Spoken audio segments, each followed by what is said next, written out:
pas seulement une créature, mais la mort qui prend forme. La nuit, quand l'air devient lourd et que le silence tombe, il marche. Sa peau est rugueuse comme du cuir brûlé, ses yeux jaunes font l'ombre, et ses crocs dégoulinent d'un appétit jamais rassasié. Le Rakshasa ne frappe pas toujours de front, il aime jouer. Il prend la voix d'un enfant perdu, le visage d'un ami, parfois même l'apparence d'un amant. Mais sous cette illusion se cache une bête affamée qui attend que vous ouvriez la porte ou que vous tendiez la main.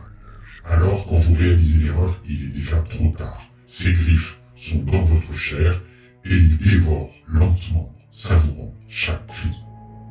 Les anciens disent que là où le Rakshasa marche, les chiens hurlent, le lait tourne et les flammes s'éteignent d'elles-mêmes. Les arbres semblent se pencher pour cacher son passage et l'air devient suffocant, comme si la nuit voulait vous étouffer. On raconte aussi qu'il se repaît des cadavres des champs de bataille, léchant le sang dans la boue, arrachant les âmes des mourants pour les enfermer dans son corps hideux.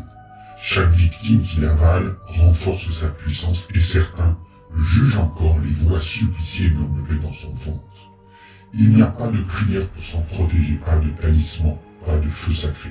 Le Rakshasa n'est pas une malédiction qu'on brise, mais une peur qu'on endure. On ne le chasse pas, on se cache, on fuit, on prie de ne jamais croiser son regard. Car s'il vous voit, il sourira.